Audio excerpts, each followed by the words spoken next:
Lassiter Factor.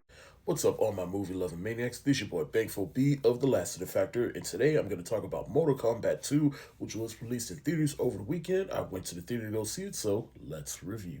So, Mortal Kombat 2 is the sequel to the first movie, which was released a few years ago in 2021. Sonya Blade, Jax, Cole Young, Raiden all return with the addition of Johnny Cage in the actual Mortal Kombat tournament. As far as the games go, I can't say I am a huge fan of Mortal Kombat, but I have played the games, and I do own Mortal Kombat 11 for the Nintendo Switch. And every film adaptation of this game have been less than perfect. First film from the 90s, it's nostalgic, and I can understand why people like it, but let's be real, it's not the best Mortal Kombat movie ever made. Kombat Annihilation, less said the better. And the most recent movie from 2021 left a bad taste in a lot of people's mouth, myself included. We're here with the sequel to that film, in which I am here to report that this is a lot better than that first film. Seriously, it truly is an improvement over that first film because when I walked away from this film, I walked away feeling like this feels like the actual games, and that is part to the fact that this is the actual Mortal Kombat tournament, which was missing from the first film, which is something a lot of people complained about. The kills are really brutal.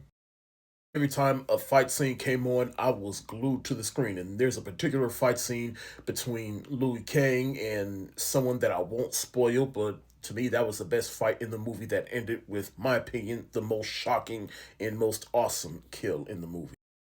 Carl Urban as Johnny Cage was probably the main reason why people were interested in this movie, and he did not disappoint. He became Johnny Cage. I felt like I was watching Johnny Cage from the actual video games, and Carl Urban, he's such a good actor. We've seen that on The Boys and other things he was in, and he brought it.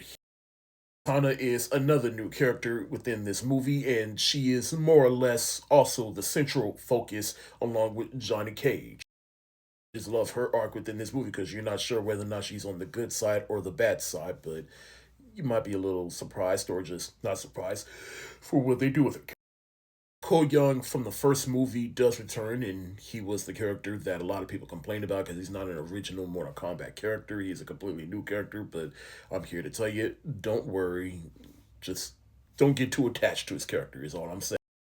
Only real gripes I have about this movie is the story is a bit weak and all the stuff in between all the fights. That's when the story just, well, I should say the movie just kind of dragged for me a little bit. Like anytime there wasn't any fighting going on, that's when it's like, all right, can we get back to this? And even when Johnny Cage is not around, it's like, all right, can we get back to Johnny, please? Even with some of the returning characters from the first movie, like Sonya Blade and Jax, some of them they get just a little bit more to do, but at the same time it's no more or less more than what they had to work with within the first movie. End of the day, it's a Mortal Kombat movie. You know what you're getting to within this movie. If you've played the games, this movie knew exactly what it was and it delivered, and I just had a blast watching it. To give Mortal Kombat 2 the thumbs up emoji.